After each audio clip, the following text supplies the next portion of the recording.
Patrick Moore, here with Sue Lawley. Book was his latest version of The Sky at Night. He's our birthday guest this week, and very welcome. Happy birthday, Patrick. And welcome to Sue Lawley. Sue. Thank you. Patrick, I think we should say, if you don't mind, that you're 56 on Sunday. I am indeed, yes. I was born on the 4th of March, 1923. I gather in a thunderstorm, even though I don't remember it myself. You see, he's off already. I knew this was going to happen. Patrick, reading about you, doing my homework during this week, one question that came up to me again and again and again is, what on earth must you be like to live with? You must be dreadful. Oh, I think absolutely frightful. I'm quite honest about this. I'm quite sure I am, yes. I read about you dropping mashed potato on the sitting room floor. It was not mashed potato, it was chips. Having homemade wine exploding in the airing cupboard. Yes, that was an unfortunate episode. I do make wine, and in my early days as a winemaker, a couple of years ago, I was making some rather nice rice wine. And at that stage, we hadn't got oil central heating, so in fact, the airing cupboard was the hottest place in the house, and I put it in there to ferment, and in the middle of the night, there was a bang that sounded like the last trump. And a lot of pants got swamped with wine, and my mother was a bit cross about that. Well, you see, and when you're not doing that, you're leaping onto the xylophone or the piano to hammer out one of your latest compositions, or you're racing up and down the garden to your telescopes. Do you ever stop? Oh, yes, I think one has to stop sometimes. I don't like stopping if I can help it. Have you always been like that, or have you always been, if you don't mind my saying, clumsy and untidy and noisy? Somebody once told me that I gave every impression of having been somewhat hastily constructed.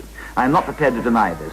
When it comes to using my hands, I am without any shadow of a doubt the world's worst. A little while ago, I was faced with the knotty problem of driving a nail into a hard piece of wood. Well, I bent the nail into a hoop, I split the wood down the middle, and I knocked the head off the hammer. And that is perfectly true. Luckily, then the paper boy came in and did it for me. Well, now, you live at home with your mother. Does she look after you, or do you look after her? Well, she has done for the day, because she is now, don't forget, very nearly 93. So, obviously, she has to help around a bit now. But very sprightly, I gather. Yes. And do you cook, Patrick?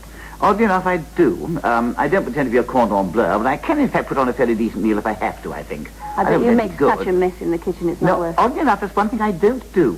I really believe in clearing up as I go along. One can have disasters sometime, and there was that episode the other day with potatoes in a frying pan, but we forget these. Now, I read somewhere, and it may be untrue, because we all know what newspaper cuttings are like, but I read somewhere that you were once engaged to be married. Is that true? Yes, a long time ago. Do you ever regret not being married, Patrick? Yes, of course I do, but she didn't come through the war, so there we are. A long time ago. And of course, you're a very friendly person, one gathers, and you take an active part in village life, and you play in the cricket team, and you take part in local amateur operatics. How important is all of that to you? Oh, I think it's all important after all. I mean, one doesn't want to stick to any one particular thing. I'm an astronomer. Astronomer's always been my great hobby. But if I stuck to that the entire time, well, I think I should go crazy. I think everybody would. But do you enjoy your life? I mean, what is the most important thing to you? Is it your professional capacity, or is it your home life in Chelsea? Oh, I think it's my home life in Chelsea. I'm never quite sure what my professional capacity is. Anyway, I never know whether to call myself an astronomer or an author or what. So I'm a bit of both.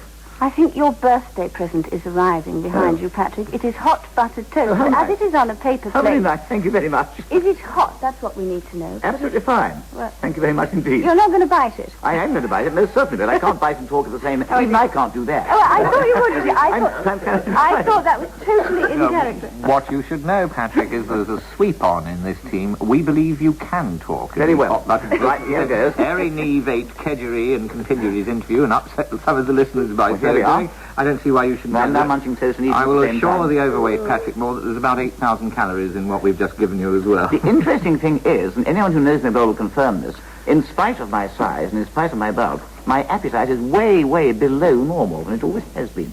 I think people don't believe it. It is true. You were about to tell me something very interesting, that in fact your home life and village life was far more important to you than your professional life. Well, you can't separate the two, can you, really? I don't see how you can separate them. One lives the kind of life one wants to lead, if one can. And you can't really separate them. At least I don't believe so.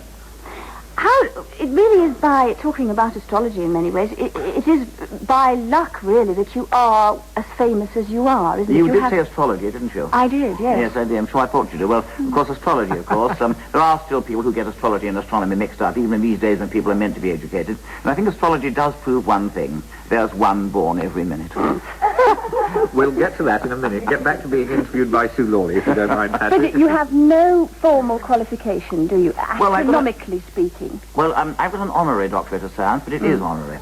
No, I missed university because just as I was due to go, a gentleman named Hitler came along, and it didn't seem an awfully good idea at that stage to go to university. So I pottered about trying So that things. you can't deny that it is sheer chance that you are as famous as you are. You are what you are today. Oh, pure chance. The whole point being, you see, that when I first came on the air doing The Sky at Night, this was in April 1957, because Paul Johnstone, the producer who's now dead, alas, he was looking around for someone to do a program on astronomy. He just chose me to do it. And therefore, when the first Sputnik went up, which was in October 1957, I was the man in possession, so to speak. So I've stayed there. It's as simple as that. It was sheer chance. And you are genuinely eccentric, aren't you, Patrick? I don't know. I wouldn't say so. For the sake of our viewers, Patrick is now waving his arms. But talking about people waving their arms above their heads, there is one eccentric scientist who shall remain nameless, who tends to wave his hands about rather a lot, because he doesn't really do it unless a camera's pointing at him. Now, you are genuinely eccentric, aren't you? Well, if you look at that particular famous scientist whom you mentioned, he and I did, in fact, do a sort of turn together the other day, and later on this month or early next, you will see it on television if you look. But, you know, one reads wonderful phrases about you, that you are an enormous Just William, you are the genuine English eccentric, you are a popular clown. I mean, do you like that image of yourself? I don't mind a bit. I mean, it probably is what I am. I mean, other people think so. Fair enough. I don't in the least mind. Why should I? But do you enjoy being got at in that people like the editors of Style magazine will label you the most inelegant man? What on earth is Style magazine? They feel the same way about astronomy. What is it? I'm afraid I've never heard of it. What is it? I think touche, yes. No, what is it? Well, it's a magazine who sort of elects people like David Niven and Prince Charles for being the best dressed men, and they happen to elect you quite often as being the worst dressed. Is it a printed magazine or a duplicated one? They say that your level of elegance quotient is astronomically low. Is it a duplicated magazine or a printed one? No idea. I can't defend Astrology. But you I'm sure the comments will be enjoyed by both the people who read them. But you don't mind being got at, is really what I'm saying. Why should I? I mean, you actually quite... I do remember a case when during one of the Apollo programs when somebody rang me up and said, you know, last night on BBC Two Late Night Line-Up was a very wicked and unkind impersonation of you. Somebody dressed in a fishbowl helmet pretending to be a scientist from Mars, looking a bit like you, and saying that there couldn't be any life on Earth because there was too much oxygen in the atmosphere, etc. It was a very wicked and unkind skit on you. Do you know who it was? I said, I can't imagine who it was. I thought I'd disguised myself just sufficiently. Wonderful. Well, happy birthday, and thank you very much indeed. Thank you. Sue, thank you. Patrick, thank you. One final thing, if I may, Patrick.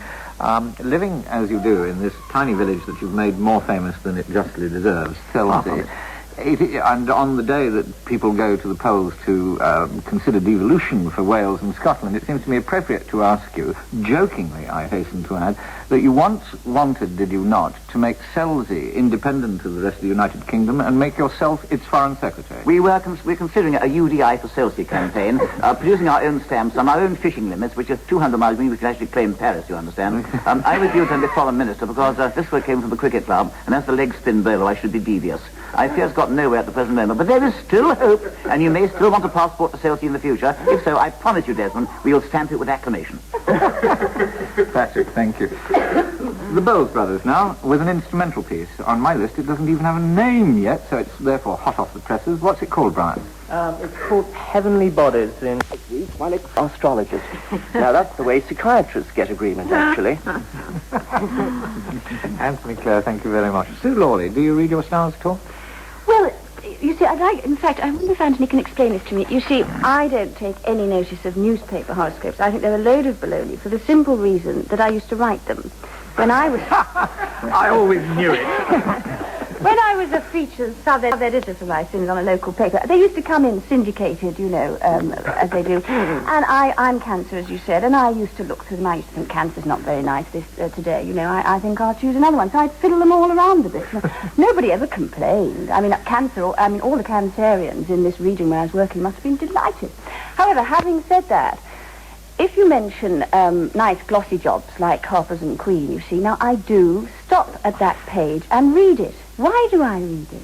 I do take a bit of notice. I can't say that I remember it forever. Because you've paid more for the magazine. Cosmopolitan is wonderful. It's a great one. It's about the only one that you can always both agree with Mrs. Delaney. With peace of mind. Because you're being conned. But why? I'm not conned by other things in that magazine. I might turn the page very quickly, but somehow, if I'm reading a glossy magazine, yes, Cosmopolitan too, I stop and I read it. I believe it in those. But Patrick, even though you poo-poo it with great and manly vigour, is there some little frightened part of you that actually would like to believe in astrology, the influence of stars upon your life, rather than just their appearance in your telescopes? None whatever. The whole point being, you see, is that astrology is so completely irrational that there's no basis upon which to found an argument. Just for example, consider, all right, the constellation of Pisces. Now, that's made up of a connection of disconnected stars. They're not associated with each other. They're at very different distances from us. And to talk about a planet being in Pisces is quite illogical. For example, on the studio wall over there, I can see a large clock. Yes. If I hold my finger up... take notice of its message? If I hold my finger up, I can see it against the background of the clock. I'm not saying my finger is in the clock. No, when you ask an astrologer just exactly what the principles they base themselves on, they can't say anything at all except talk airily about vibrations. No, the whole thing is a relic of the past. I would agree there's a very strong link between astrology and psychiatry, but I think the main difference there is that astrology is at least fairly harmless. Patrick Moore. Tell me something, Patrick. The only prediction of any security about you was that most Pisceans tend to be rather expert procrastinators. Now, stop it, you two. Everybody's now holding their finger up and gazing at the clock as well. Sue Lawley, Fran Morrison, Frank Delaney, Patrick Moore rushing back in the direction of his telescopes and tearing up his horoscopes, Anthony Clare and the Bowles brothers, of course, and their new sister. Until the next midweek next week, goodbye. Certainly not.